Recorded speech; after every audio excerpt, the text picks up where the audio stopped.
Bienvenidos. Comenzamos. Instituto Nacional de Perinatología, Ética y Humanismo.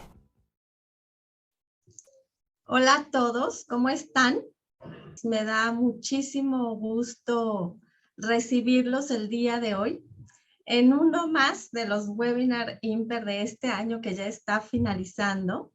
Soy la doctora Verónica Flores Rueda, jefa de programas académicos de educación continua del instituto, y en nombre del doctor Jorge Arturo Cardona Pérez, director general, y de la doctora Viridiana Gorbea Chávez, directora de educación en ciencias de la salud, les doy a todos la más cordial bienvenida. Veo que ya se están conectando, me da muchísimo gusto recibirlos. Por favor, les quiero pedir que se sientan libres de utilizar el chat. Nos encanta que nos digan de dónde nos visitan, de qué hospital, de qué comunidad, de qué región, de qué estado, de qué país. No es necesario que escriban por ahí ni su correo, ni tampoco su nombre completo. La plataforma ya los tiene registrados. Pero lo que sí es que es muy importante que utilicen el chat para hacer sus preguntas que se harán al final de este webinar a nuestros panelistas del día de hoy. Así que aprovechen el tiempo, hagan por ahí sus preguntas y al final, que espero que nos sobre tiempo, se las haremos llegar a los profesores para que las respondan en vivo. Y bueno, el día de hoy estamos muy contentos de este webinar. Es un webinar muy importante en el instituto. Veo que ya se están desde Villahermosa, Tabasco, muy bien, muchísimas gracias. Veo que ya se están conectando todos. Es un webinar muy importante para el instituto, organizado por la Coordinación de Banco de Sangre. El título de este webinar es Hematología y Obstetricia. Ya teníamos bastante tiempo en el año que lo queríamos realizar.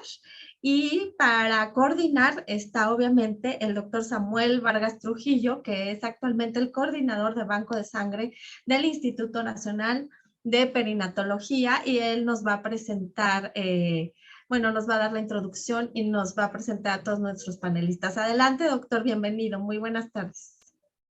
Sí, buenas tardes. Gracias a todos por conectarse y seguirnos. Vamos a tratar algunos temas importantes. Nada más que tenemos un pequeño cambio de última hora. Ramírez antes no nos pudo acompañar por cuestiones de fuerza mayor, pero en su lugar estará nuestra jefa de fomento y herramientas educativas de esta institución, que es la doctora Gabriela Hernández Cruz, que también es especialista en medicina materno-fetal, también es maestra en educación y próximamente va a ser doctora en ciencias. Entonces, ese es el único cambio que vamos a tener. Con nosotros nos acompaña la doctora ginecobstetra Jepsi Argelia León Domínguez, que nos dará la vida complicada de un embarazo. También nos va a acompañar el doctor Vícmar Espinosa Vega, también es ginecobstetra. Él nos va a decir algunas modificaciones o las implicaciones que existe con la vitamina B12 y el ácido fólico. Y para concluir, el doctor José Alejandro Cervantes nos hablará de los polimorfismos que tienen implicaciones trombogénicas que le llaman no usuales, pero él nos va a dar una explicación al respecto.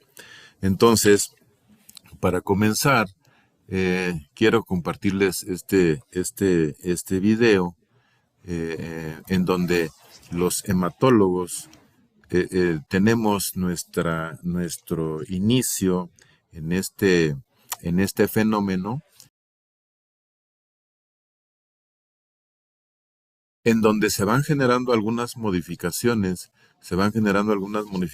hematológicas que pareciera que no intervenimos en nada, pero cuando vemos el desarrollo del embarazo, entonces tenemos que identificar en qué momento surgen esos cambios, sobre todo los hemostáticos, porque son los que nos van a generar riesgo de enfermedad tromboembólica. Entonces, cuando esos cambios se generan, tenemos que actuar o por lo menos vigilar la trayectoria y el desarrollo del embarazo. Entonces aquí estamos viendo cómo la lucha por llegar a un objetivo, estamos viendo la lucha de cómo llegar a ese tesoro buscado, ¿sí? Entonces vemos aquí cómo la migración y el progreso de los espermatozoides van en el conducto buscando pues ese óvulo pues para fecundarlo. En eso, cuando esto se sucede, si ustedes se fijan, cada vez el número de espermatozoides va bajando, va disminuyendo. Al final del camino solamente uno va a ganar y es el que finalmente va a seguir todo ese fenómeno en donde pues nosotros vamos a actuar de manera indirecta y que una vez que esto se va desarrollando, los fenómenos y los riesgos alrededor del embarazo son muchos. En esta plática solamente vamos a describir algunos de la gran montaña de información que tenemos al respecto. Entonces aquí vemos cómo trata el espermatozoide de penetrar al óvulo, ¿sí? Y como les decía, solamente va a ganar uno. Cuando esto sucede, estamos hablando de algunas horas, ¿sí? Solamente unas horas en donde los hematólogos todavía no estamos en acción. Pero en la medida que vaya avanzando, verán en dónde es donde nosotros tenemos que participar.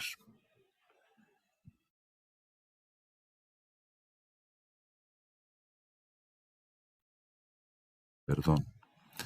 Perdón, aquí nos adelantamos un poquito.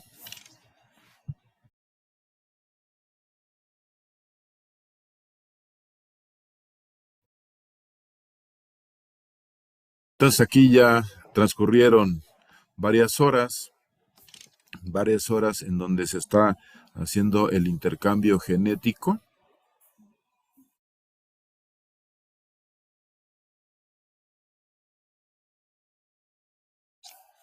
Entonces aquí ya el huevo fecundado va a buscar el lugar en donde se pueda implantar y empezar a crecer.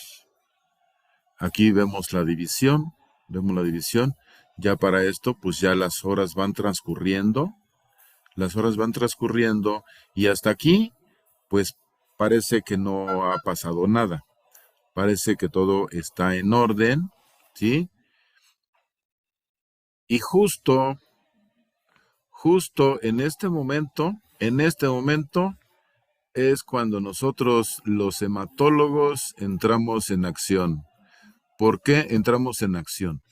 Porque en este momento hay una lesión del tejido. Esa lesión del tejido que generó esa implantación, esa invasión, es cuando se expresa el factor tisular y automáticamente la vía extrínseca de la coagulación empieza su trabajo con la activación del factor 7. Además, alrededor de este fenómeno se empieza a generar todo un fenómeno inflamatorio en donde el más importante es el fibrinógeno, de tal suerte que aquí es en donde empiezan los cambios hematológicos o hemostáticos del embarazo. De aquí en adelante, entonces, viene todo un desafío para todos nosotros, los médicos y sobre todo los hematólogos. Aquí es donde empieza nuestra aventura.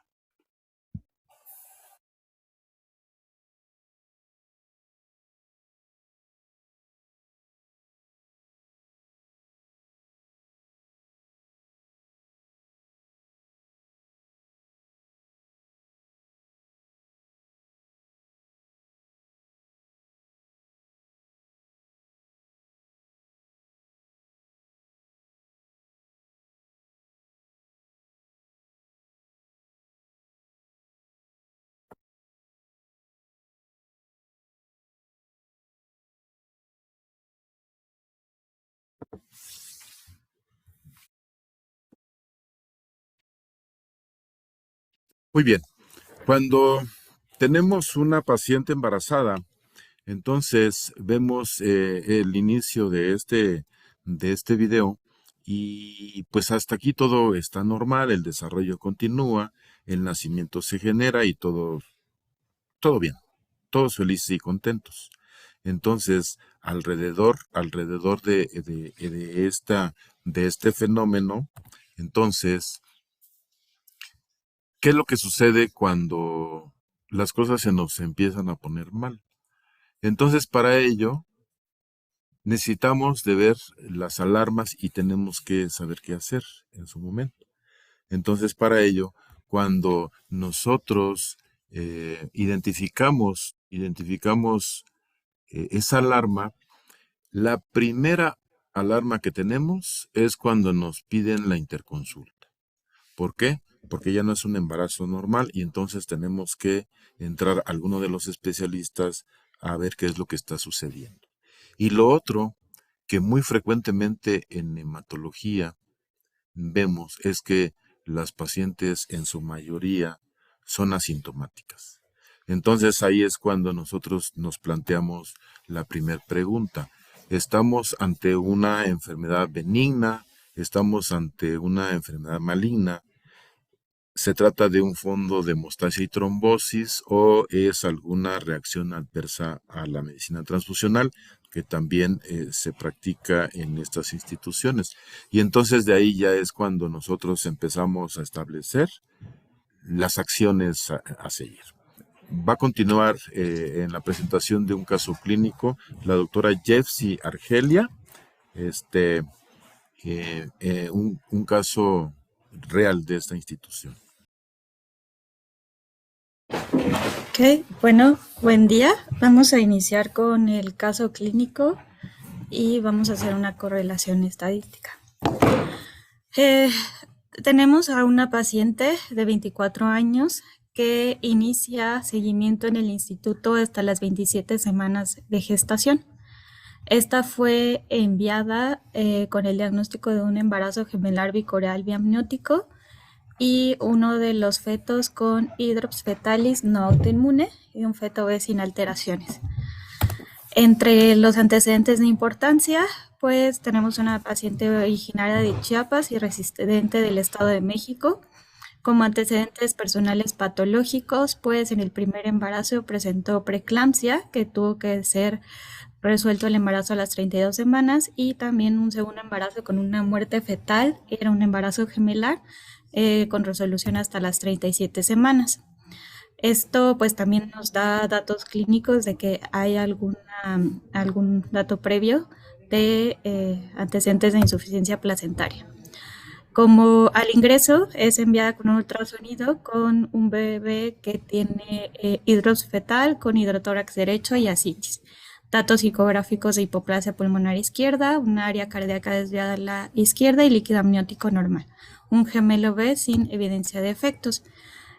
Algo importante, a su ingreso se realiza el diagnóstico de diabetes gestacional, que como manejo inicial pues hacemos una terapia médico-nutricia por 2 semanas sin encontrar un adecuado control metabólico, por lo que se maneja adicionalmente con metformina de 700 miligramos cada 24 horas.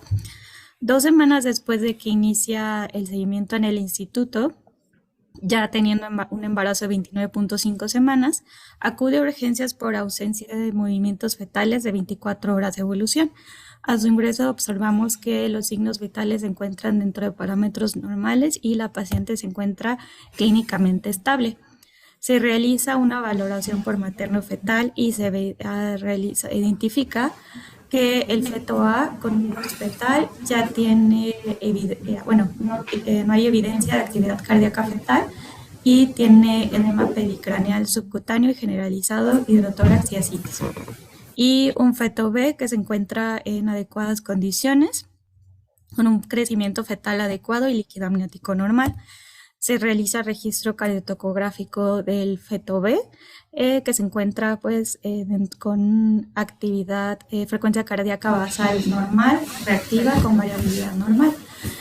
Algo importante entre los hallazgos en el abordaje es que tiene un dímero D inicial de 19.439 y un fibrinógeno de 398.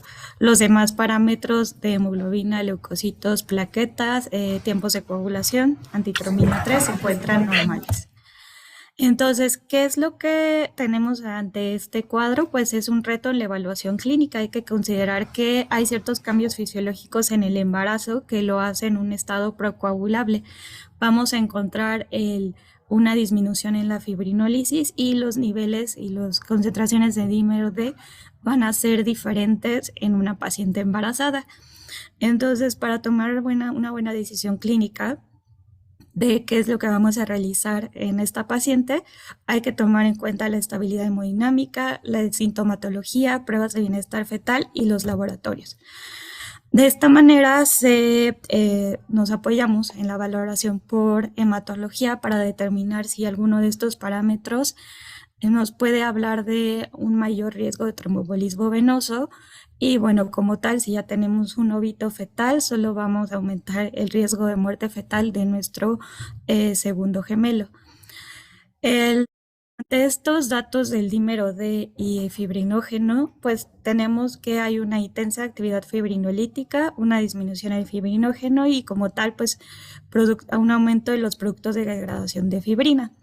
Como tal, pues tenemos que tomar en cuenta que en el embarazo, pues es un estado en el que vamos a encontrar un dímero D aumentado, sobre todo en el segundo y en el tercer trimestre. Y bueno, también continuaremos con estos niveles aumentados durante el posparto.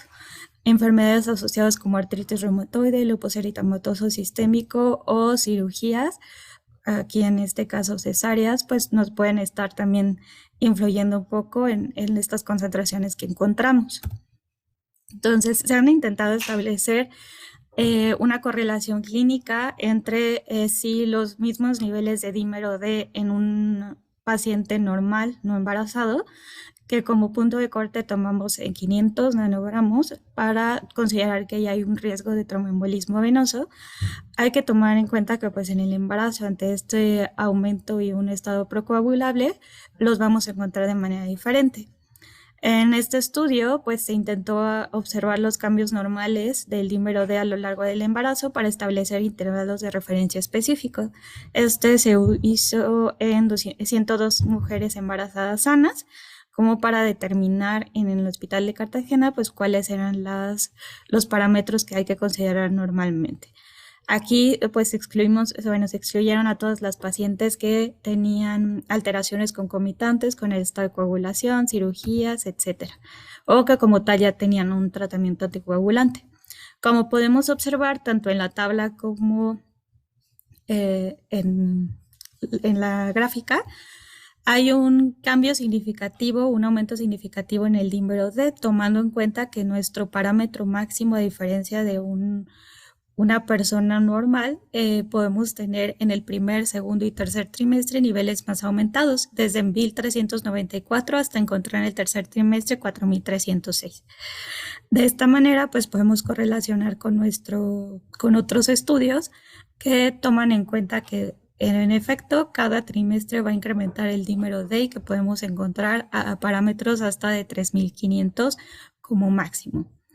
En esto correlacionamos claramente el dímero D inicial que tenemos en esta paciente con el contexto de un óbito fetal, que aunque está clínicamente estable, aún así se incrementan los riesgos tanto para la madre como para el otro feto.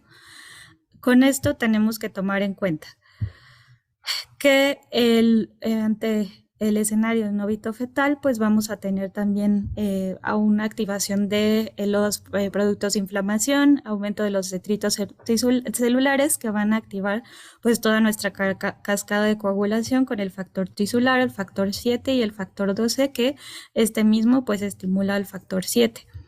De esta manera tenemos pues un estado con un aumento de la fibrinólisis y reflejado en un aumento de los dímeros D. ¿Cuál sería la estrategia terapéutica en estas pacientes? Dado que ya hay un antecedente de un estado isquémico placentario establecido y un aumento en los depósitos de fibrina, Estos depósitos pues van a generar una malperfusión tisular y una insuficiencia pues a nivel fetal. ¿Qué es lo que tenemos? Pues hay un desequilibrio en la hemostasis y la fibrinolisis, lo que nos va a generar que tengamos que hacer una estrategia terapéutica. En este caso, la estrategia terapéutica principal fue dar una terapia intensiva con heparina de peso molecular a dosis de 1 miligramo por kilo cada 12 horas. Entonces, entre la evaluación por hematología se decidió el inicio de enoxaparina de 40 miligramos cada 8 horas y la paciente ya tomaba desde el primer trimestre, desde el primer trimestre ácido acetilsalicílico 100 miligramos cada 24 horas y solo se continuó. Esto es como manejo preventivo para el desarrollo de preeclampsia o restricción al crecimiento intrauterino. Y el monitoreo que se realizó en esta paciente fue realizar cada semana niveles de dímero D. Podemos observar que entonces significativamente al inicio teníamos un dímero D de 19,000 con una disminución significativa a las 2 semanas a 9,000. Este se mantuvo estable y con niveles variables, pero no más abajo de 8,000, que como podamos observar después, pues disminuyeron estos niveles de dímero D ya hasta después de la resolución del embarazo. También el seguimiento del bienestar fetal se realizó cada 2 semanas. A las 32 semanas de gestación se hace otra vez la valoración materno-fetal y se detecta una disminución en el crecimiento fetal, determinando un feto pequeño para edad gestacional del bebé que pues quedaba con vitalidad. Ante esto se hace una valoración de cuál era el riesgo a nacimiento de estrés respiratorio y se determinó que era bajo, por lo que pues no se consideró que ante los riesgos, el mayor riesgo materno y fetal de desenlaces adversos, pues la paciente no se beneficiaba de prolongar más el embarazo. Se decidió su ingreso a programación quirúrgica con un embarazo de 34 semanas y se realizó una cesárea más oclusión tubaria bilateral por fertilidad satisfecha y se obtuvo un recién nacido vivo con un peso de 1.980 gramos, un capurro de 34 semanas, una Garcia de 9 y un Silverman de 3. El recién nacido requirió un ciclo de presión positiva, luego una aplicación de oxígeno indirecto y un manejo con CPAP temprano por 5 días. Y bueno, así se mantuvo en su terapia intensiva neonatal. Tenemos el segundo recién nacido sin vitalidad, que ya tenía, que tenía un peso de 1.015 gramos y bueno, se envió a patología. Podemos observar que al momento de la resolución del embarazo, estos niveles de dímero D se mantenían en 9,000 y ya en el puerperio disminuyeron significativamente. La paciente se decidió continuar en el puerperio con hexaparina de 40 miligramos, ya dosis profilácticas cada 24 horas hasta los 21 días posparto. Se egresó a las 48 horas sin complicaciones y el bebé continuó en la terapia intensiva por 14 días. Aquí se manejó, como mencionaba, con el CPAP y metilxantinas y se egresó ya a los 14 días con un peso de 2.200 gramos y una lactancia materna. Inicialmente encontrábamos un tamiz alterado por un nivel alto de T4 libre, pero se repitió y este se encontraba normal. Respecto a la placenta, tenemos reporte de patología que había datos de malperfusión vascular fetal crónica con altos depósitos de fibrina perivellosa tanto en la placenta del feto normal como en el feto óbito. Entonces, en este contexto tenemos que desde hace 35 años se se han intentado hacer estrategias terapéuticas para disminuir los riesgos en este grupo de pacientes, tanto en pacientes que tienen abortos de repetición, trastornos hipertensivos del embarazo que se han repetido y óbito fetal. Se utilizó inicialmente el concepto de anticoagulación placentaria para determinando que pues podríamos hacer intervenciones que mejorarían el flujo uteroplacentario o desde las técnicas de reproducción asistida, mejores formas de implantación embrionaria. Inicialmente pues también se ha considerado que podemos utilizar la heparina de manera segura, que además de tener un efecto anticoagulante, tiene un efecto inmunomodulador y un efecto antiinflamatorio. La heparina va a actuar directamente uniéndose a la titromina 3 y con esto los efectos, además de anticoagulantes e antiinflamatorios, vienen relacionados a que hay una inactivación de las proteasas de serina y de los factores proinflamatorios. Por lo que desde si lo administramos desde antes de la implantación, va a poder ayudar a la adecuada regulación entre la mitosis, la diferenciación, la fusión y la implantación placentaria. Hasta ahorita sabemos que los efectos de la heparina de bajo peso molecular vienen directamente en la formación de inhibición de la trombina y en activación del complemento, lo cual pues esto va, como mencionaba antes el doctor Vargas, también tiene un efecto directamente al momento de la invasión trofoblástica.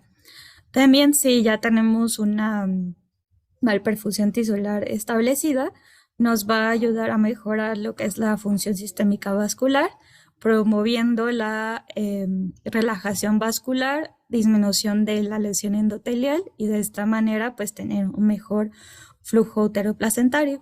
También se ha visto que disminuye los niveles significativamente de factor de crecimiento placentario. Entonces, hasta ahorita tenemos que la heparina bajo peso molecular es una heparina que no cruza la placenta, lo cual se considera realmente segura.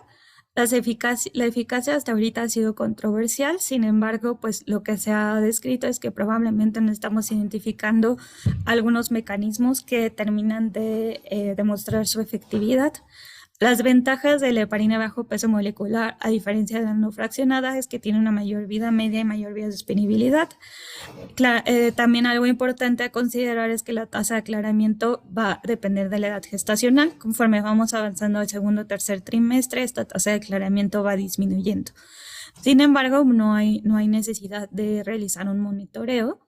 La desventaja es que tiene un alto costo. Al iniciar, pues tiene un inicio de acción retardado, por lo que si tenemos un evento agudo, tenemos que iniciar con otro tipo de tratamiento. La mayor vida media en pacientes con fallo renal y bueno, así también en las embarazadas, pues lo hace como una desventaja. Estudios han intentado como demostrar cuál es el efecto en las pacientes con alto riesgo de disfunción placentaria. Y tenemos como ejemplo este artículo, que también lo que querían observar era cuál era el rango de diferencia de factor de crecimiento placentario normal acorde a cada semana de gestación y si el uso de la heparina bajo peso molecular administrada de manera temprana en el segundo trimestre tenía un impacto significativo. Para considerar cuáles eran los rangos normales, se tomaron en cuenta 4.280 mujeres y la toma de muestra fue a las 12, a las 20, a las 28 y a las 36 semanas. Y también se incluyeron pacientes, un grupo de pacientes en Canadá de 538 que no tenían factores de riesgo. Para evaluar el efecto directamente de la heparina de bajo peso molecular, fue un grupo de estos pacientes se consideró un número menor. Se dividieron en 3 grupos, se incluyeron un grupo con intervención de 7 pacientes que desde el segundo trimestre de gestación tenían un factor de crecimiento placentario menor al percentil 10 y en esta se inició enoxaparina de 40 miligramos cada 24 horas. En el grupo 2 no se hizo intervención y en el grupo 3 pues ya se analizó de manera retrospectiva aquellas que desarrollaban preeclampsia severa y que no habían recibido tratamiento.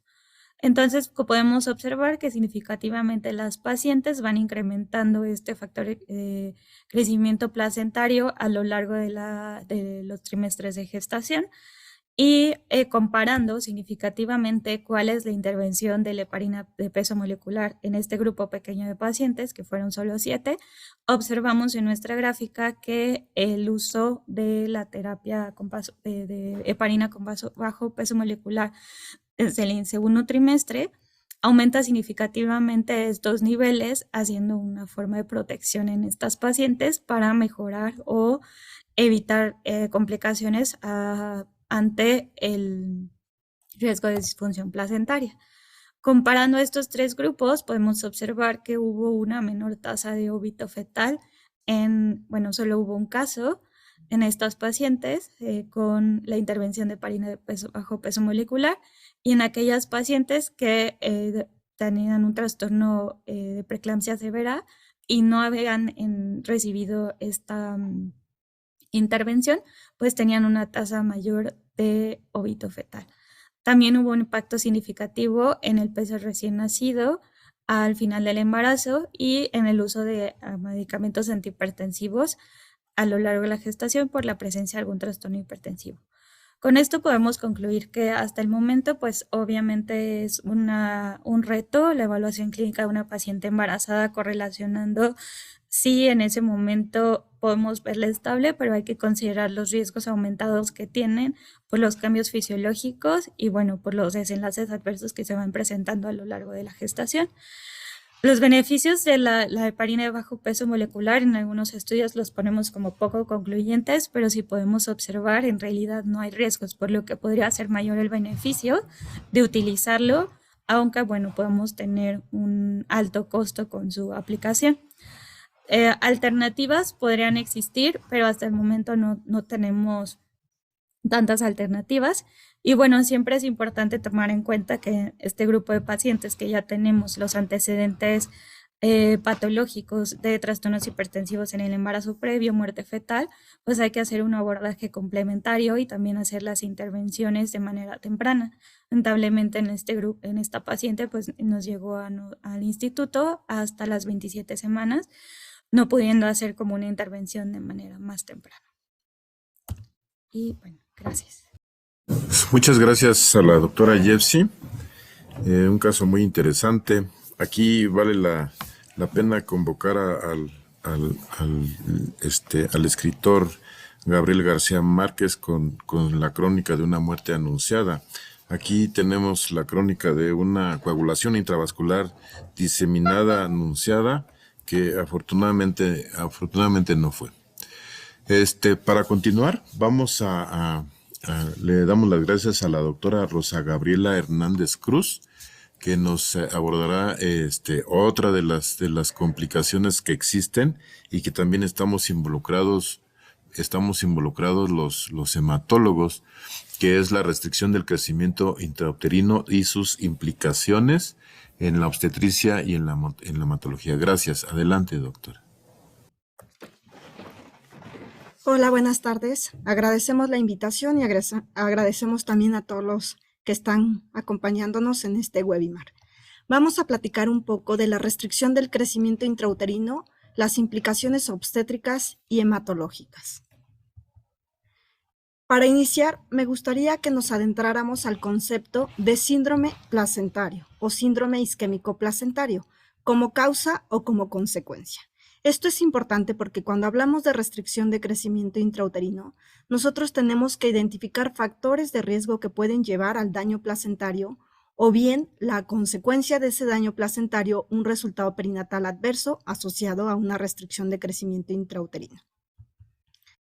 Y cuando nos enfocamos al síndrome isquémico placentario, es importante comprender que dentro de los mecanismos de la disfunción endotelial, de la disfunción placentaria, de los factores en la circulación o factores procoagulantes y anticoagulantes, pues existen distintos mecanismos como son los factores ambientales, el estrés oxidativo, la liberación de SFLT1, endotelina, y que va a dar manifestaciones sindrómicas, entre las cuales se incluyen no solo la restricción de crecimiento intrauterino, también como riesgos tenemos riesgo de preeclampsia, riesgo de desprendimiento prematuro de placenta normoinserta, riesgo de ruptura prematura de membranas, óbito, y que finalmente todas estas condiciones pueden presentarse en un mismo escenario clínico.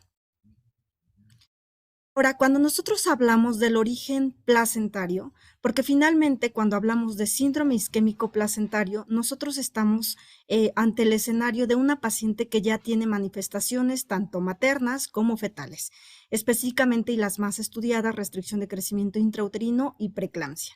No obstante, cuando nosotros hablamos o nos hacemos la pregunta de causa o consecuencia, saber que este daño está dado desde las primeras semanas de gestación y que incluso desde los primeros días, desde el inicio de la formación de la mórula, donde se da la primera diferenciación hacia trofoblasto. Una vez que se da esta diferenciación del blastocisto al trofoblasto, que aproximadamente es del sexto a séptimo día de la gestación, y posteriormente esta diferenciación hacia sincitotrofoblasto, puede darnos una falla temprana, que aproximadamente es del séptimo al noveno día, para formar o hacer la diferenciación en el trofoblasto velloso y el trofoblasto extravelloso, dándonos manifestaciones de daño temprano que se van a expresar como restricción de crecimiento intrauterino o como preeclampsia. Es importante reconocer que la unidad funcional de la placenta es la vellosidad. Por tanto, aquí se explican muchas de las complicaciones que se van a presentar ante un daño de esta índole. Y específicamente en la implicación de los factores de la coagulación, saber que cuando existe este daño y cuando se da el remodelado de las arterias uterinas en las primeras semanas de gestación y posterior a la segunda oleada de la placentación, hay liberación y que en un caso normal hay una compensación del factor de crecimiento placentario y SFLT1 que va a generar vasodilatación para vasos de alta capacitancia, y posteriormente, cuando existen anormalidades placentarias e inmunológicas que van a conducir a los escenarios de liberación de citoquinas inflamatorias, y esto a su vez daño inflamatorio, lesión endotelial, la exposición del colágeno y factores tisulares a nivel del endotelio, que van a repercutir en el desarrollo de estos vasos que van a favorecer vasoconstricción. Es decir, hay una descompensación entre el factor de crecimiento endotelial, que tiene una disminución en su concentración con una alta concentración de SFLT1 y posteriormente de daño a la vellosidad. Aquí también mostramos un artículo en el cual se hace un análisis de los factores de coagulación implicados en el daño placentario. Se hace una comparación de los factores de pacientes que ya tenían el daño o la manifestación con escenarios de preeclampsia por distintos trimestres, y podemos observar que aunado al daño placentario que se muestra en cambios histopatológicos, también hay daño a nivel de factores de coagulación. Hay una elevación del tiempo de protrombina, tiempo de trombina parcial activado, fibrinógeno, tiempo de trombina y el ancho de distribución de plaquetas. Ahora, cuando nosotros vemos que hay un incremento de estos factores, ¿qué es lo que nos va a traducir? Y que finalmente nos hacemos la pregunta, ¿es un daño a nivel de riesgo de trombosis o son alteraciones en la coagulación? Pues el incremento de estos factores de coagulación nos va a favorecer trombosis a nivel placentario, y que estos factores de coagulación que se ven implicados, pues también vamos a buscar nosotros asociaciones entre el dímero D y el fibrinógeno, y como bien mencionábamos en el contexto de síndrome isquémico placentario, no solo con restricción de crecimiento intrauterino. Este otro artículo que nos analiza pacientes, incluyendo 278 casos de pacientes con preeclampsia desde el 2016 al 2019 en un hospital de China, incluyendo 68 casos de pacientes que no solo presentaron preeclampsia, sino restricción de crecimiento intrauterino, y buscaba o tenía como objetivo evaluar la asociación de los niveles plasmáticos del dímero D y del fibrinógeno en casos de restricción. Nos muestra que el dímero D y el fibrinógeno en el tercer trimestre son reportados en todos los escenarios de restricción de crecimiento intrauterino, y no así en los escenarios de las pacientes que solo presentaron como desenlace perinatal preeclampsia. ¿Y para qué nos ayuda saber esto? Bueno, podrían ser unos marcadores que tendrían utilidad clínica para dar seguimiento y para manejo en aquellos pacientes que presentan complicaciones placentarias asociadas a síndrome isquémico placentario. Ahora, cuando hablamos del complejo fibrinógeno-fibrina en restricción de crecimiento intrauterino, que también está implicado en las manifestaciones a nivel histopatológico, sabemos que este complejo va a dar un aumento de la coagulación intravascular local de la placenta. ¿Y qué nos va a traducir esto? Bueno, daño a la vellosidad, cambios histopatológicos asociados a apoptosis y a necrosis. Entonces, cuando nosotros comprendemos este contexto de síndrome isquémico placentario con daño a la vellosidad y con daño o repercusiones para restricción de crecimiento intrauterino, también nos hacemos la pregunta, entonces, de qué rol tiene la anticoagulación para evitar o generar menos daño. Bueno, este es otro artículo que nos muestra también dentro de los beneficios de la anticoagulación el uso de la aspirina y el uso de la heparina, en el cual pues sabemos nosotros que dentro de las cascadas de daño que genera el síndrome isquémico placentario, pues está la liberación de los tromboxanos, la participación del óxido nítrico, el daño a la vellosidad, y que los distintos mecanismos de anticoagulación por la aspirina y la heparina pues son disminuir el riesgo de trombosis microplacentaria, favorecer la angiogénesis, disminuir o perder el ciclo de ese daño a nivel inflamatorio y por ende también disminuir el daño a la vellosidad. En el rol de la anticoagulación y en el manejo de pacientes con restricción de crecimiento intrauterino, bueno, pues también hay distintos fármacos que están en estudios, algunos otros ya han sido avalados, como son los inhibidores de la 5-fosfodiesterasa, los donadores de óxido nítrico, evidentemente los nitratos o la dieta alta en nitratos y algunos donadores de hidrógenos. El rol de la anticoagulación y la participación de la liberación de SFLT1 y endocrina soluble a nivel de la disfunción endotelial. Bueno, si sabemos que estas complicaciones mediadas por la placenta en un desequilibrio de endotelina, óxido nítrico, prostaciclinas, que van a favorecer o van a reducir la vasodilatación y la vasoconstricción, uno de los agentes más importantes para prevenir este daño tiene que ser el uso de la aspirina.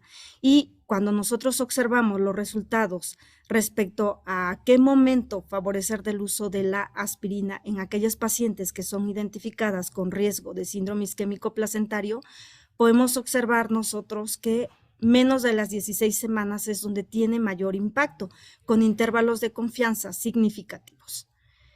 En otro estudio mostramos también el rol de la anticoagulación, no solo con la aspirina, sino con la heparina, y que podemos observar que en el tercer trimestre también la disminución de riesgo de una percentila menor a 10 con el uso de estos fármacos también ha mostrado una diferencia estadísticamente significativa.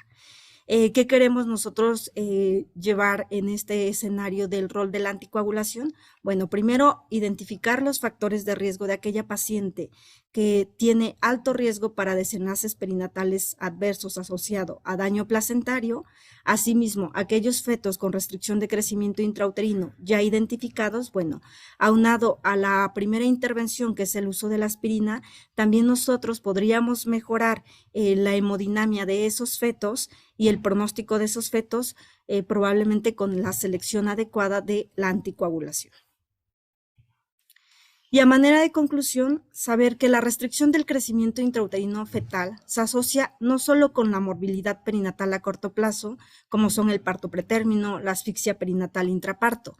Desafortunadamente también ya cada vez son reconocidos más mecanismos de daño del deterioro en el desarrollo neurológico, cognitivo y evidentemente en el riesgo de programación fetal asociado a enfermedades cardiovasculares y endócrinas.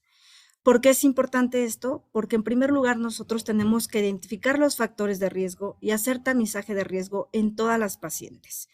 En aquellas pacientes que nos queden en alto riesgo, no solo para restricción de crecimiento intrauterino, sino para síndrome isquémico placentario, es decir, preeclampsia, nosotros favorecer de intervenciones tempranas como son la administración de aspirina, que los estudios nos avalan dosis de 75 hasta 150 miligramos cada 24 horas, y también comprender que la heparina de bajo peso molecular tiene propiedades anticoagulantes, va a potenciar la actividad de la antitrombina, va a movilizar el factor de inhibición tisular hacia la circulación y esto puede disminuir las repercusiones a nivel de restricción de crecimiento intrauterino cuando se hace una adecuada selección individualizada de las pacientes. Con esto concluimos nuestra charla para dar paso a nuestro siguiente ponente. Muy interesante, ahí estamos involucrados, la hemostasia y trombosis con respecto a los hematólogos, pues ahí tenemos buena tarea. En la siguiente plática va a ser a través del doctor Bigmar Espinosa. Él nos va a hablar de las implicaciones que tiene la vitamina B12 y el ácido fólico en la biología de la reproducción. Entonces le damos la bienvenida. Muchas gracias, doctor. Adelante. Hola, muy buenas tardes. Bueno, el día de hoy vamos a hablar de, el metabolismo de la vitamina B12 y ácido fólico y las implicaciones que estas van a tener en biología de la reproducción. Bueno, los objetivos de la clase van a ser conocer la estructura y el metabolismo del ácido fólico y la vitamina B12, así como su importancia en la síntesis de ADN y como causa de hiperhomocisteinemia. De igual manera, entender el papel de su deficiencia en la reproducción y conocer la relevancia de su estudio en casos de pérdida gestacional. Primero es importante saber que el ácido fólico es una familia de vitámeros con actividad biológicamente equivalente, también conocida como folatos, folacina o vitamina B9. Respecto a su estructura, esta va a estar formada por dos anillos de pteridina unidos a un ácido paraminobenzoico y ácido glutámico. Los distintos folatos se van a diferenciar en el anillo de pteridina y en el residuo paraminobenzoico, donde vamos a tener diferentes tipos de folatos. El más conocido y el más popular, el ácido fólico, también conocido como ácido teroiglutámico. Respecto al metabolismo del ácido fólico, los folatos y el ácido fólico van a estar en la alimentación como poliglutamatos.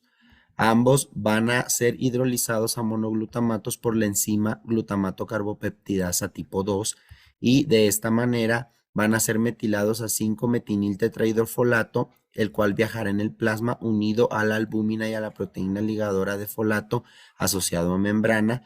Todo esto se va a llevar a cabo en la mucosa duodenal y yeyunal. Los folatos van a viajar a tejidos de rápida división celular, principalmente aquellos en los que se va a formar ADN y ARN, y al hígado para su almacenamiento, en donde van a estar aproximadamente el 50% de las reservas de folatos, llegando a una cantidad de 6 a 14 miligramos. En situaciones de deficiencia de estas, van a satisfacer los requerimientos entre aproximadamente 4 a 6 meses. Recordemos que los folatos principalmente se van a encontrar en frutas y verduras, principalmente de hojas verdes. Ahora pasando a la vitamina B12, esta es una familia de derivados conocidos como cobalamina. Esta está formada por una unión de 4 anillos pirrólicos formando un núcleo de corrina en torno a un átomo de cobalto, y estos van a ser unidos a un anillo 5,6-dimetilbenzimidazol, ribosa y un grupo de aminopropol. Dentro de los más populares vamos a tener la cianocobalamina y la metilcobalamina. Respecto al metabolismo de estos se van a encontrar en la dieta unidos a proteínas y se van a liberar una vez entrando con la acidez gástrica para unirse a una hormona o a una proteína que se llama aptocorrina, la cual va a ser secretada por las células parietales. Ya en el duodeno, el medio alcalino va a liberar la B12 de la aptocorrina y esta se va a unir al conocido factor intrínseco, el cual va a ser liberado por las células parietales. Ya dentro de la mucosa ileal, en el enterocito, el complejo del factor intrínseco con la B12 va a ser captado por endocitosis mediado por la proteína cubilina, y de esta manera en la célula endotelial la B12 va a ser liberada y ligada a las transcobalaminas, principalmente la tipo 2, en donde va a viajar al hígado y los tejidos, teniendo cantidades desde 1000 a 3000 microgramos, y estas teniendo una duración en deficiencia que va a poder durar de 3 a 6 años después de iniciada la deficiencia.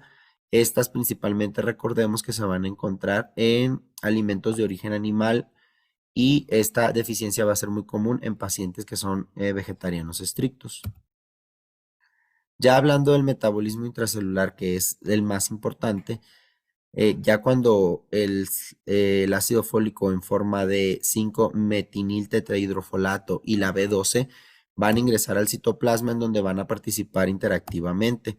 Principalmente la 5-metinil tetrahidrofolato reductasa, tetrahidrofolato va a ser un cofactor en la conversión de homocisteína a metionina, todo esto mediante la enzima metionina sintetasa, la cual va a utilizar como cofactores la 5-metinil tetrahidrofolato y el B12 como cofactor. De igual manera, la metionina se va a convertir en la adenosilmetionina, la cual es una fuente importante de grupos metilo para la síntesis de factores como ADN y ARN en las células. Y la síntesis del metabolito 5,10-metinil tetrahidrofolato también va a ser necesaria para la síntesis de ADN, por lo cual ambas vías del metabolismo, tanto de la B12 como los folatos, pues van a ser muy importantes en la síntesis de ADN y ARN, de ahí que vayan a partir muchísimas de las patologías que su deficiencia produce. El metabolismo también de estas dos es importante saber que incluye la participación de B2 y B6. Ya dentro de la mitocondria, el metilmalonilcoenzima A mutasa va a utilizar la vitamina B12 como cofactor para transformar metinilcoenzima A en succinilcoenzima A, todo esto para la síntesis de ATP mitocondrial. Entonces, es importante saber que existe una relación muy intrínseca entre los folatos y la vitamina B12. Por lo tanto, en ausencia de la B12 o en ausencia de folato, no se puede llevar a cabo el ciclo del otro. De igual manera, la metionina sintetasa no puede ser activada y el folato se va a quedar en forma de metinil tetrahidrofolato y esto va a causar un déficit funcional de folato, llevando esto pues a una deficiencia o una mala formación de ARN y ADN. La homocisteína es un aminoácido resultado de la desmetilación de metionina y en su metabolismo van a intervenir tanto la vitamina B2, la B6, los folatos y la B12. Recordando la imagen anterior, esta mediante la metionina sintetasa se va a convertir a metionina. Entonces, si no tenemos tanto folatos como B12, pues este ciclo no se va a poder llevar a cabo aumentando los niveles sistémicos de homocisteína causando una hiperhomocisteinemia, el cual se ha asociado que es un factor de riesgo cardiovascular para causando trombosis, malformaciones congénitas, enfermedades psiquiátricas, pero más asociado a trombosis. Dentro de las causas de hiperhomocisteinemia, que son los niveles elevados de homocisteína en sangre, y esta sabemos que va a causar un estrés oxidativo y un daño endotelial vascular y va a impulsar la trombogenia. Esta se puede clasificar en leve, moderada y severa según los niveles sanguíneos que encontremos. Leve cuando esta esté arriba de 10 micromoles sobre litro, moderada cuando se encuentre arriba de 30 y severa arriba de 100. Dentro de sus causas, la principal va a ser una deficiencia enzimática de las enzimas que van a participar en su metabolismo. Otras de sus causas son la deficiencia de cofactores, principalmente los folatos o la vitamina B12. De igual manera, un exceso de la ingesta de metionina, la cual, pues, como sabemos, se va a convertir a homocisteína, enfermedades crónicas o diferentes tipos de fármacos, principalmente aquellos que tengan que ver con el metabolismo de ADN y ARN. Entonces, volvemos a la imagen, vamos a tener que para la síntesis de homocisteína van a participar principalmente dos enzimas. Una es la 5,10 metinil tetrahidrofolato reductasa, la cual se va a ver, van a existir dos polimorfismos principales, que es el C677 y el A1298, los cuales van a causar una reducción en la actividad enzimática. Y de otra manera, para que la homocisteína se pueda convertir en cisteína, interviene la enzima cistationa beta sintasa, la cual el polimorfismo de T833 se ha asociado, que es el principal polimorfismo asociado a la disminución de su actividad. Todo esto pues va a causar que los pacientes o las pacientes que tengan estos polimorfismos van a presentar un riesgo de 2.5 veces más de tener hiperhomocisteinemia, pero solo si existen deficiencia de vitamina B12 y folato asociadas. Por sí mismo aún no se ha demostrado por sí solas aún no se ha demostrado que tengan significancia clínica. Este estudio en donde se realizó la búsqueda del polimorfismo de la metinil tetrahidrofolato, la medición de folato, vitamina B12 y homocisteína en pacientes de la India con pérdida gestacional recurrente. Fue un estudio de casos y controles, el cual tuvo el objetivo de comprender el papel de este polimorfismo en pérdida gestacional recurrente debido a una hiperhomocisteinemia. Se incluyeron 107 pacientes con pérdida gestacional recurrente según los criterios de ASRM, en donde se tomaron en cuenta igual o mayor de 2 pérdidas antes de las 20 semanas. Y como controles se incluyeron 343 mujeres con 2 o más recién nacidos vivos sin antecedentes de pérdidas. En todas estas pacientes se buscó la detección de el polimorfismo de la metinil tetrahidrofolato reductasa, la medición de ácido fólico, vitamina B12 y homocisteína. Recordemos que el polimorfismo del gen de la enzima puede encontrarse en manera homocigota o heterocigota. Con la forma homocigota, la cual va a causar una disminución de hasta el 70% de la actividad enzimática, y cuando se encuentra esta de manera heterocigota, solamente una reducción de su actividad en un 40%, lo cual pues nos va a llevar a tener una hiperhomocisteinemia. Respecto a los resultados, la frecuencia genotípica y alélica en estas pacientes, se encontró que las pacientes que tenían antecedente de pérdida gestacional recurrente, en la manera heterocigota se encontró en un 14.9% respecto a los controles, los cuales tuvieron una diferencia estadísticamente significativa de un 20.1%. Pero no así cuando ésta se encontró en manera homocigota, encontrando en las pacientes que tenían una pérdida gestacional recurrente una incidencia de 4.6% y en los controles 3.2%, esta no siendo estadísticamente significativa. Posteriormente se hizo el análisis de las medidas de homocisteína, folato y vitamina B12, encontrando que en las pacientes con pérdida gestacional recurrente hubo unos hiperhomocisteinemia, tomando como punto de corte cuando se encontró esta igual o mayor a 13 micromoles sobre litro, en un 65% respecto a los casos que solamente se encontró en 20%. Y esta pues tuvo un odds ratio de 7.2 de hiperhomocisteinemia para causar pérdida gestacional recurrente, con una P estadísticamente significativa. De igual manera, se realizó la medición de folatos, en donde los casos se encontró que era en 2.5% de las pacientes tomando la deficiencia cuando esta era igual o menor de 3 nanogramos sobre mililitro, y en los controles se encontró mucho mayor la deficiencia en 63.4, siendo esta pues prácticamente como un factor protector.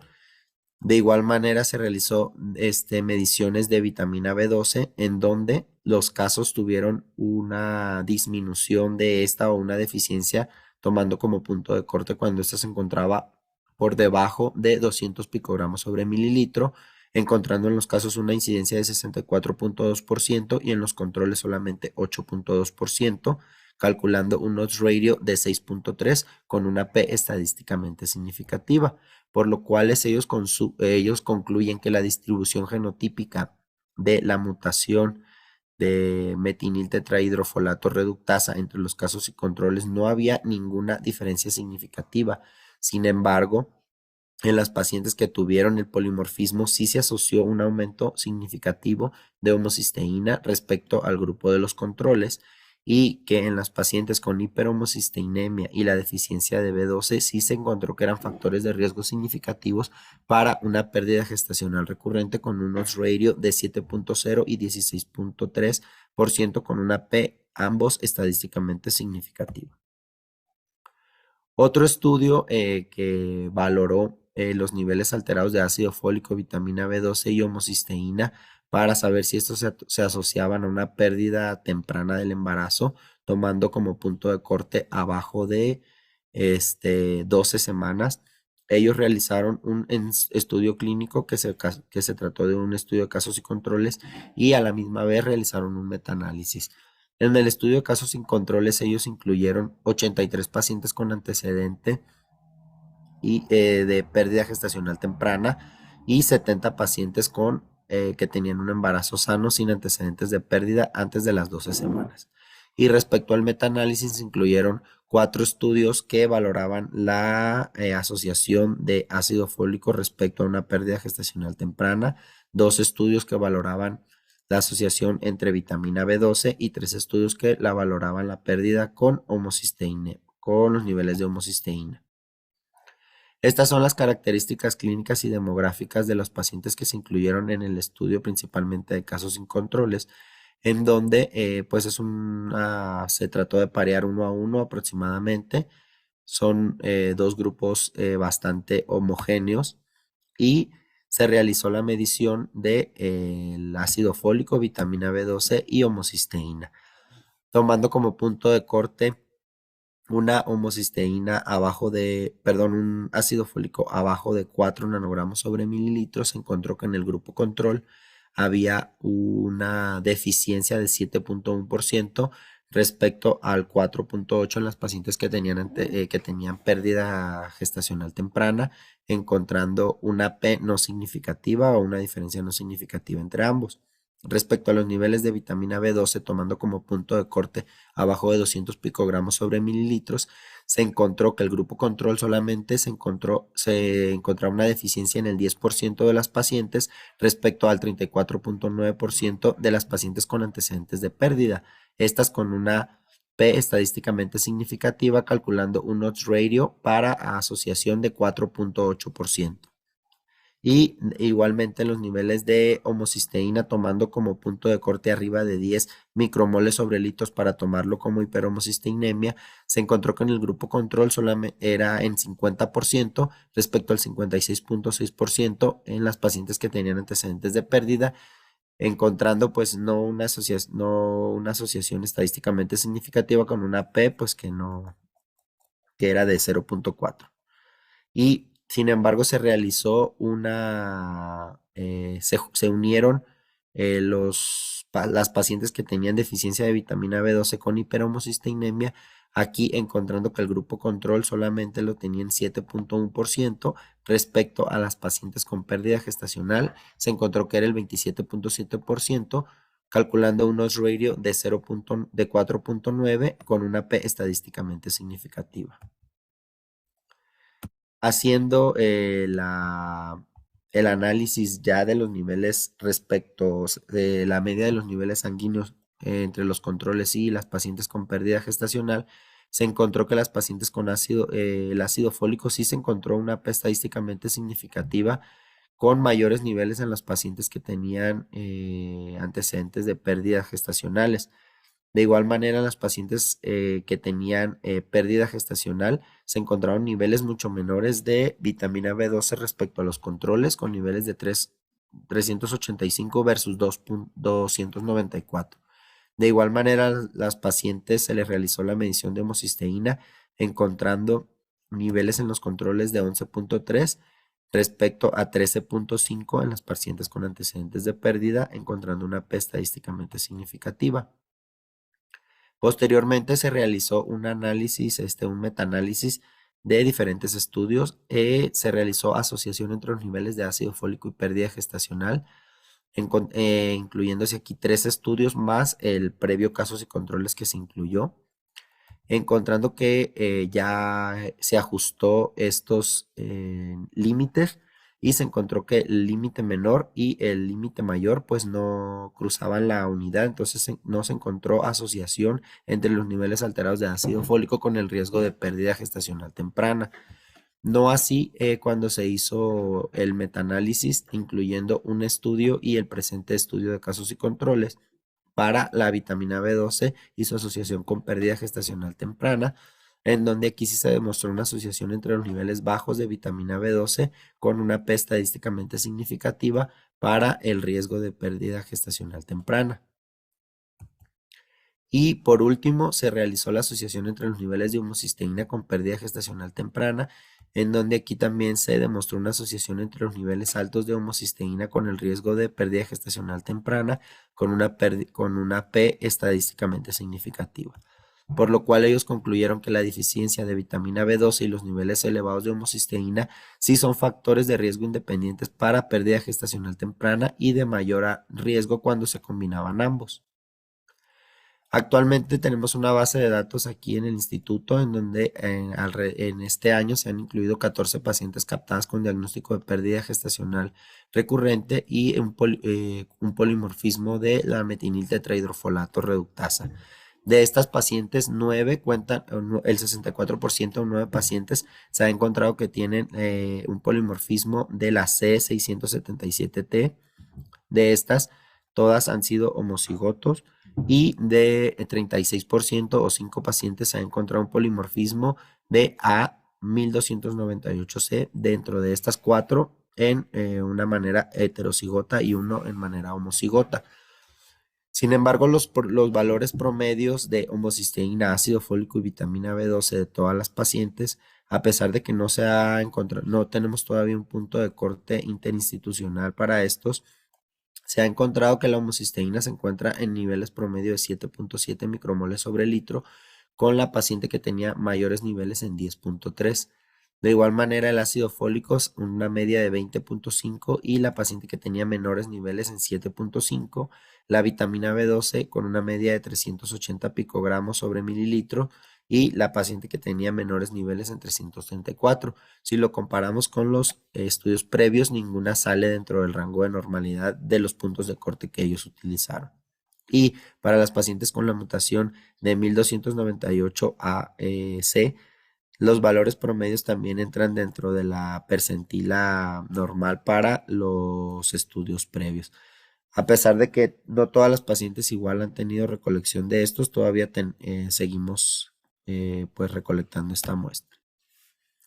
Como conclusiones, el metabolismo del ácido fólico y la vitamina B12 tiene una importancia clínica en la reproducción. Asimismo, los polimorfismos de la metiltetrahidrofolato por sí solos aún no se han asociado a pérdida gestacional recurrente o temprana, al contrario de cuando estos coexisten con una deficiencia de vitamina B12 o hiperhomocisteinemia, donde sí se ha encontrado que tienen una relevancia clínica. Por lo tanto, es importante solicitar niveles de vitamina B12 y homocisteína en todas las pacientes que se encuentre este polimorfismo y que tengan antecedentes de pérdida gestacional recurrente o temprana. De igual manera, se debe valorar la suplementación con ácido fólico y vitamina B12 en pacientes con polimorfismos, antecedentes de pérdida gestacional y niveles bajos de los mismos que se encuentran en búsqueda de embarazo.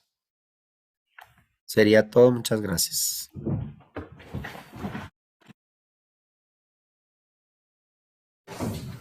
Muchas gracias al doctor Bigmar. Muy interesante aquí su ponencia de alteraciones del metabolismo y los problemas enzimáticos que ello causan. Entonces, seguimos estando involucrados en el área, prácticamente en todas las áreas, específicamente en esta. Y bueno, seguimos teniendo trabajo los que nos dedicamos a la hematología. Vamos a continuar con el doctor José Alejandro Cervantes, quien nos va a compartir los impactos de los polimorfismos en la obstetricia. Gracias, adelante. Bueno, vamos a ver la última ponencia de este webinar. Mi nombre es José Alejandro Cervantes. Vamos a hablar sobre el impacto de los polimorfismos en obstetricia. Nos vamos a enfocar principalmente en lo que es pérdida gestacional recurrente y su relación con el polimorfismo del inhibidor del activador del plasminógeno. Bueno, dentro de los objetivos de la plática vamos a hablar primeramente sobre las definiciones de pérdida gestacional recurrente y trombofilia, la etiología de pérdidas gestacionales, mecanismo de acción de este polimorfismo, cómo es que nos afecta en varias patologías, algunos tratamientos propuestos y conclusiones. Bueno, como definición vamos a tener primero que la definición de pérdida gestacional recurrente, la vamos a hablar de una pérdida primeramente gestacional. Se define como la muerte espontánea de un embarazo antes de que alcance la viabilidad, y recurrente vamos a hablar cuando estos ocurran en 2 o más ocasiones. Como sabemos, pues aproximadamente del 15 al 20% de los embarazos pueden experimentar abortos. Sin embargo, para que ya ocurran en 2 ocasiones consecutivas hablamos de un 5% y se reduce un 1% cuando hablamos de 3 o más. Y se recomienda que comencemos una evaluación clínica posterior a que ya tengamos 2 pérdidas gestacionales. Dentro de la etiología, pues la gran mayoría entra dentro del grupo de idiopáticas, de las que tenemos analizadas. El 18% normalmente es alguna causa inmunológica. Dentro de estas encontramos el síndrome de anticuerpos fosfolípidos, y de ahí tenemos algunas otras causas. Se dice que dentro de este grupo de idiopáticas muchas veces quedan algunas trombofilias y sobre todo algunos de estos grupos de polimorfismos que a veces vemos presentes. Como trombofilia tenemos que es una condición hereditaria o adquirida que predispone a una mujer con pérdida gestacional recurrente a algún tromboembolismo venoso. Normalmente las clasificamos en 2 grupos, como hereditarias o adquiridas, y en las que más tenemos vistas o estudiadas son estas hereditarias. Y también llegamos a tener algunos polimorfismos, los cuales muchas veces no están muy bien analizados o todavía no tenemos una evidencia franca. En esta plática pues nos enfocaremos en el polimorfismo del PAI1. específicamente 675, 4G y 5G.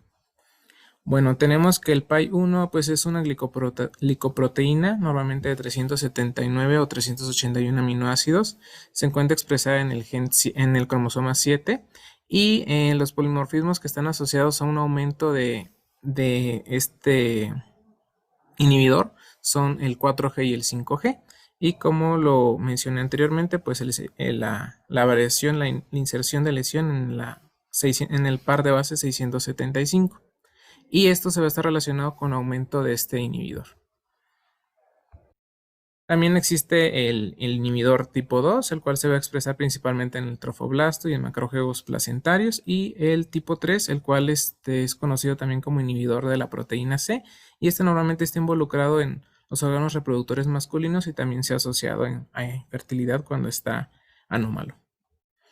Bueno, el polimorfismo tipo 1, el PAI-1 normalmente en el plasma se encuentra en un valor en una mujer no embarazada en un valor de 55 nanogramos por mililitro. Y conforme va avanzando el embarazo puede aumentarse hasta 3 a 5 veces en su pico máximo alrededor de las 32-40 semanas. Normalmente se va a localizar en el trofoblasto invasor. Y lo que ya hemos estado viendo previamente, pues que es un evento muy importante al momento de la implantación. Dentro de su mecanismo de acción, el PAI, el inhibidor del activador del plasminógeno, pues va a hacer eso, va a inhibir la activación del plasminógeno tisular y también tipo urosinasa, y por lo tanto va a impedir su paso a plasmina y que por lo tanto haya una fibrinolisis. Entonces los pacientes que presentan una mayor expresión de este inhibidor, pues va a haber una disminución en la fibrinolisis y pues esa va a ser la principal causa por la cual hay un mayor riesgo de tromboembolismo. Principalmente se va a encontrar en lo que son las plaquetas y también se puede expresar en algunas otras células como fibroblastos, células de músculo liso, endoteliales, hepatocitos, y pues también este polimorfismo de este inhibidor se ha asociado a tromboembolismos en algún otro tipo de pacientes o en algún otro tipo de órganos. Se ha habido una relación en que el aumento de este inhibidor normalmente se asocia, está más aumentado en pacientes que presentan pérdida gestacional recurrente versus en comparación con pacientes sanas. Y pues el principal efecto patológico es que ocurre una hipofibrinolisis y esto se ha asociado mayormente a pérdida temprana del embarazo y fracasos en la implantación y por lo tanto pues pérdidas gestacionales. También se ha visto que cuando está aumentado el PAI-1 puede afectar lo que es la foliculogénesis y también va a inducir daño isquémico en el ovario y se ha relacionado que un aumento en este inhibidor puede asociarse a insuficiencia ovárica primaria.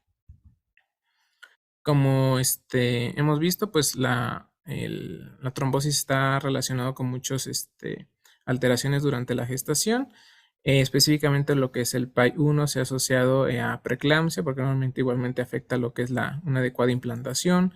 En la restricción del crecimiento intrauterino también el hecho de que disminuya la fibrinolisis, se ha visto que hay una alteración en cuanto al crecimiento intrauterino. Se ha relacionado que cuando hay una mayor resistencia a la insulina o un aumento en el tejido graso, también hay una mayor expresión de este inhibidor. En los pacientes con endometriosis también presentan mayor índice de este inhibidor del plasminógeno, del activador del plasminógeno, y en el síndrome ovario poliquístico igualmente asociado a una resistencia a la insulina y aumento del tejido graso. Bueno, les presento este metaanálisis en el cual se buscó la asociación del inhibidor del activador del plasminógeno tipo 1 y sobre todo el polimorfismo 4G-5G en la pérdida gestacional recurrente. En este estudio elaborado en China se realizó la búsqueda de datos hasta el 2014 de diversos estudios. Se incluyeron 18 en total de diferentes continentes. En total fueron 3.684 casos y 2.208 controles. Se revisaron todos los estudios y vieron cuál es la relación en cuanto a la presencia de este polimorfismo y en pacientes con pérdida gestacional recurrente. En la gran mayoría hubo un OR positivo, lo cual significaba mayor prevalencia de este polimorfismo, y teniendo en total un OR positivo al valorar todos los estudios de 1.7, el cual pasaba lo que era la unidad, por lo tanto se considera positivo. Sin embargo, como al valorar el metaanálisis presentaban una heterogeneidad que superaba el 50%, decidieron dividirlo por los estudios por continentes de acuerdo a la población de cada estudio analizado, encontrando ya solamente que se presentaba positivo, sobre todo en lo que eran los pacientes con etnicidad de Asia y de África. Sin embargo, en la gran mayoría de los estudios, pues había una mayor presencia de este polimorfismo en las pacientes con pérdida gestacional recurrente. Entonces, como vemos, pues hay una asociación débil en cuanto a, en general, las trombofilias y estos polimorfismos en las pacientes con pérdidas gestacionales. Y pues de acuerdo a las guías internacionales, pues no hay una recomendación tal cual de primera instancia que se realice una evaluación o valoración de estas enfermedades en las pacientes por lo mismo. Sin embargo, en aquellos que tienen algún miembro familiar con alguna trombofilia hereditaria ya diagnosticada o que tienen algún evento trombótico previo, pues valdría la pena realizar el análisis y buscar esta como un agente causal de esta pérdida gestacional. Hay que recordar que cuando se vaya a realizar el estudio para la búsqueda de estas enfermedades, pues debemos de dejar pasar al menos 6 semanas después de la última pérdida o del último embarazo. En cuanto al tratamiento, pues igualmente hay varias propuestas, no hay nada establecido al 100%. Como hemos visto, una de los medicamentos mayormente utilizados pues es la heparina de bajo peso molecular. En este estudio evaluaron la presencia del uso de heparina de bajo peso molecular en aquellas pacientes que tenían una trombofilia hereditaria y que presentaban algún resultado adverso previo en un embarazo anterior. Y valoraron cuáles eran las complicaciones, si se reducían las complicaciones al utilizar la heparina de bajo peso molecular. En total, ellos evaluaron si presentaban pérdidas de primer trimestre, de segundo trimestre o algún resultado adverso en el embarazo. Dentro del total de pacientes que encontraron como controles que no fueron tratados fueron 128 y aquellos que trataron fueron 50. Como efecto adverso previo tomaron que hubiera un parto prematuro, una restricción del crecimiento fetal, preeclampsia, muerte fetal intrauterina, desprendimiento de placenta o trombosis venosa. Y estos diagnósticos de trombofilias hereditarias las dividieron en 2 grupos. En la convencional, donde incluían la alteración del factor 5, mutaciones de la protrombina, deficiencias de atitrombina, deficiencias de proteína S y proteína C. Y dentro del grupo novel, novedoso, o que también les llaman trombofilias inusuales, tenemos la mayoría de los polimorfismos. En este caso, igualmente valoran el polimorfismo del ametil tetrahidrofolato, la presencia del inhibidor del activador del plasminógeno, que en este caso es el que estamos valorando, y de la enzima convertidora de angiotensina. Entonces podemos ver que aquí del lado izquierdo de su pantalla vieron el impacto que tenían en cuanto a los efectos adversos, los resultados adversos del embarazo.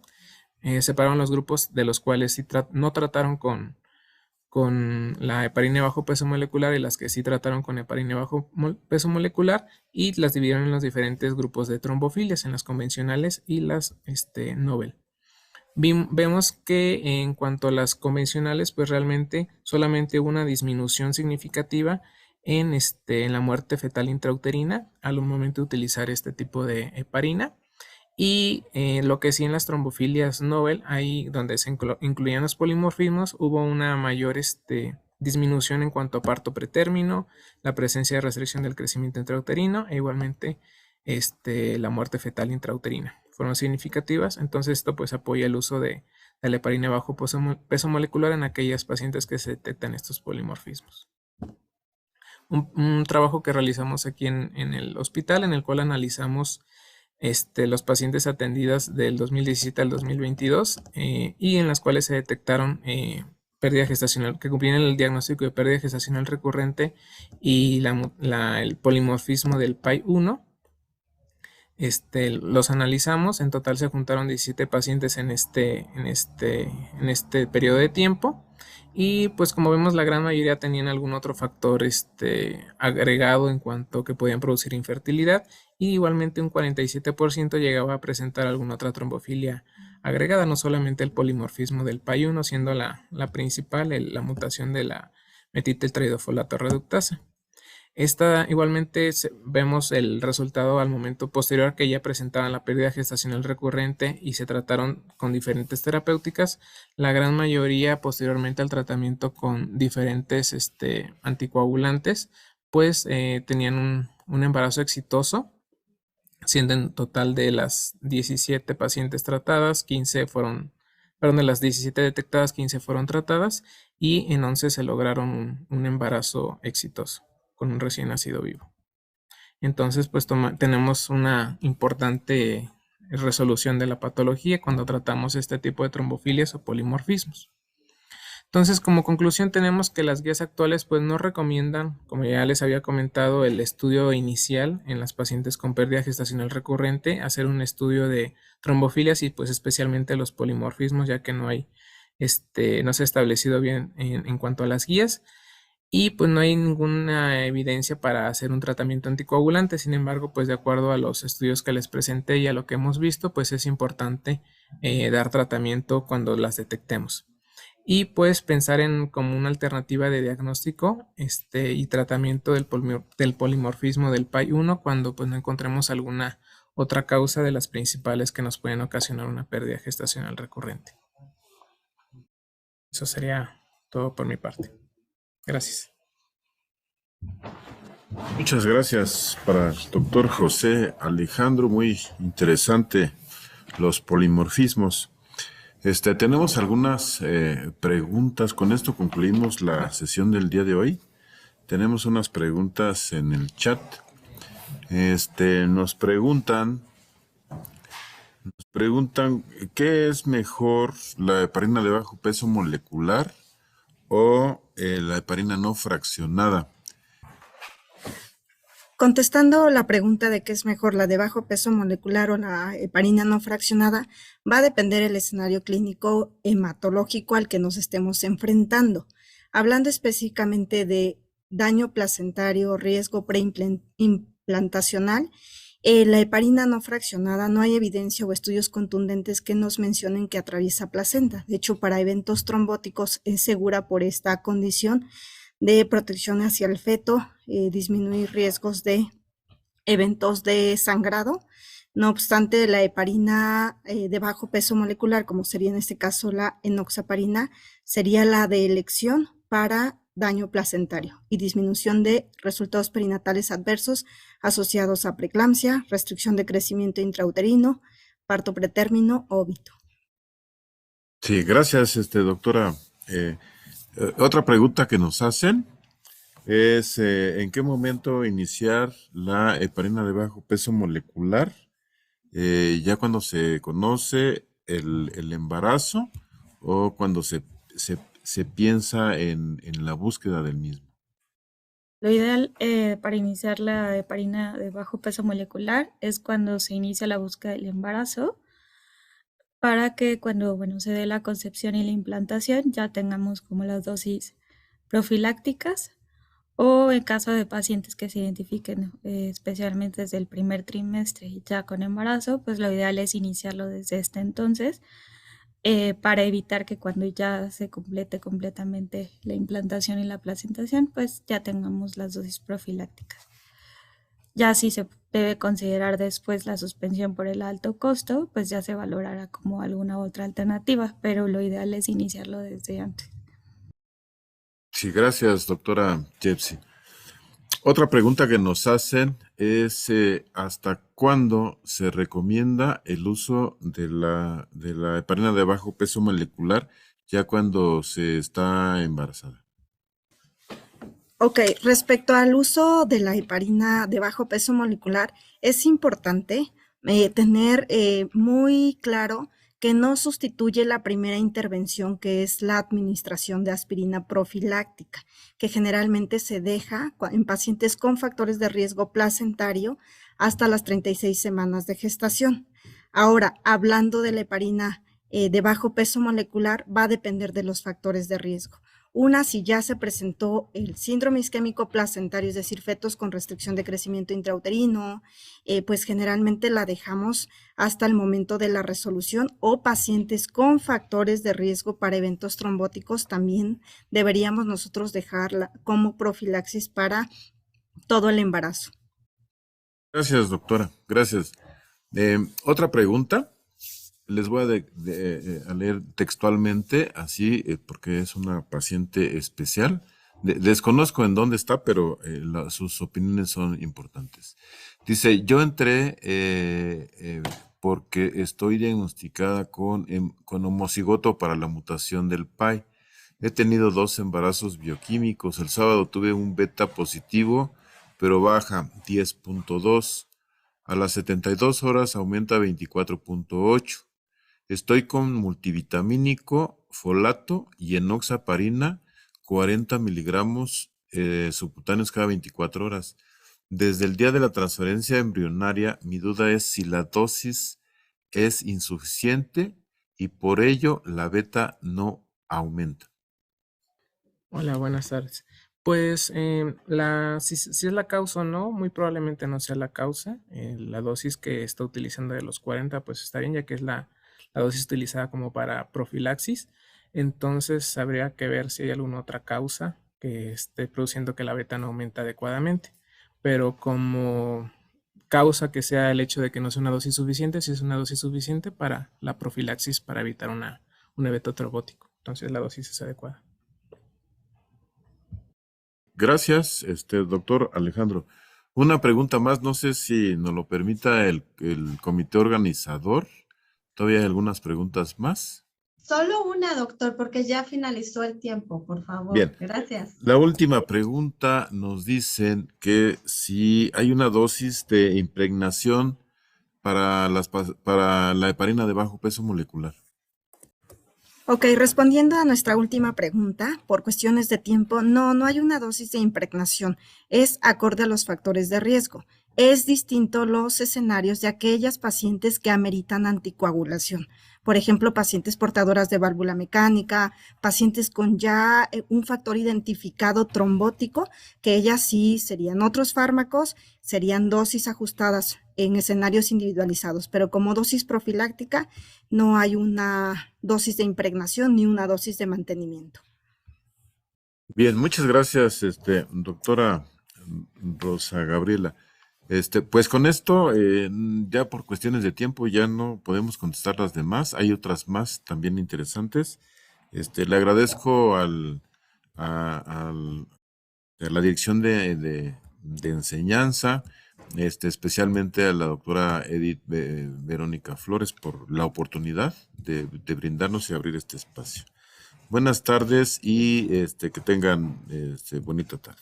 Gracias, doctor.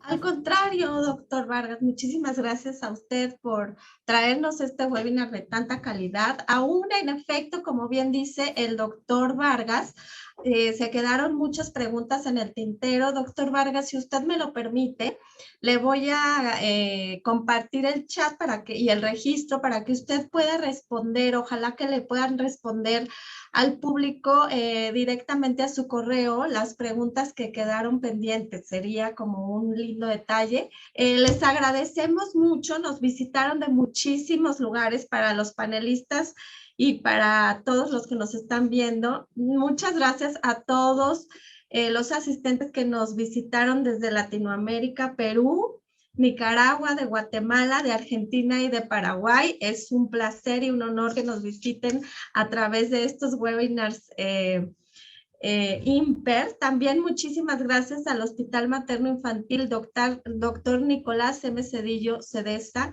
Hospital Regional de Mérida, Gineco 4 del IMSS, muchas gracias, saludos. Hospital General de Zona 1 de Tapachula y Hospital General Rincón de Romos de Aguascalientes. Nos visitaron de Pachuca, Estado de México, de Acapulco, de la Ciudad de México, de Villahermosa, Tabasco, de Ensenada, Baja California, de Tulancingo, de Guadalajara, de Laredo, Tlaxcala, Puebla y Veracruz. Nos da muchísimas gracias. Saludos desde Xalitla, muchas gracias. Síganos en nuestras redes para que se enteren.